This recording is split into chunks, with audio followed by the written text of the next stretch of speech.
For our meatloaf recipe, we are going to make our own barbecue sauce.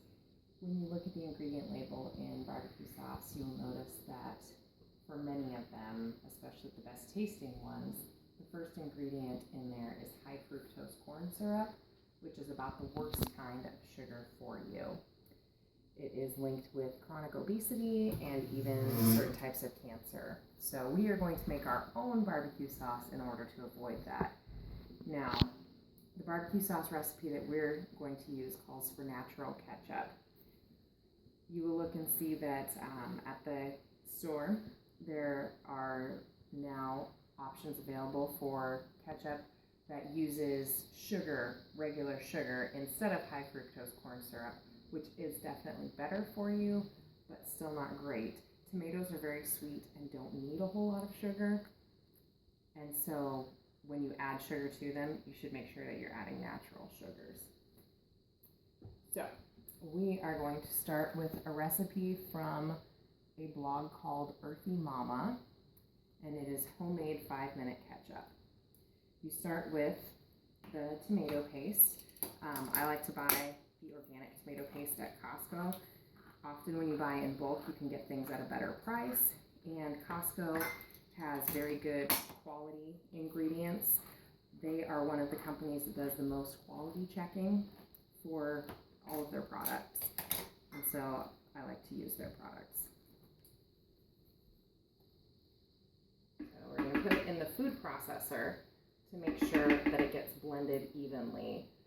Otherwise, this one does call for onion granules, and if you don't get those blended, they can remain a little chunky in there, which is problematic when you put it into a squeeze bottle.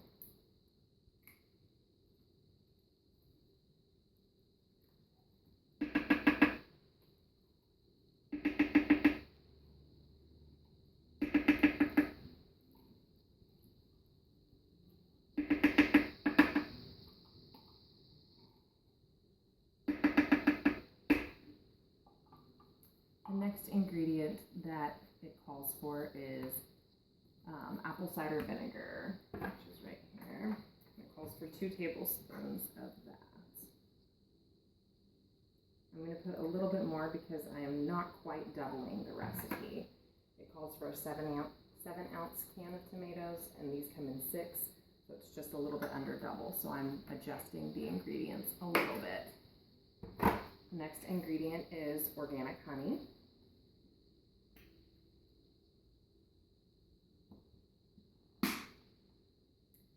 And it's important to remember when you're trying to use honey, never to heat the bottle in the microwave. It doesn't make the honey come out any faster, and it actually can cause more problems with crystallization.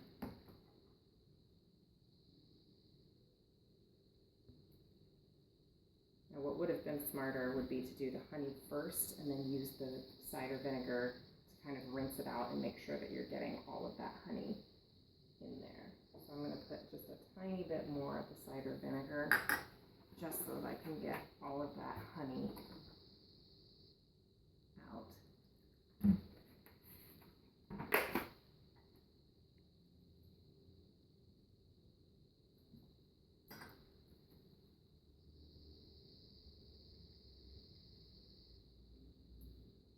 The next ingredient is sea salt, which I like to have freshly grated. The one thing with grating it yourself is that you can't measure it, so I just have to approximate.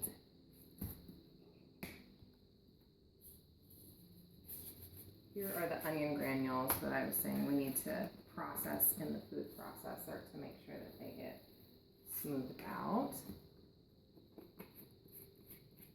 And then lastly, how much onion granules does the recipe call for?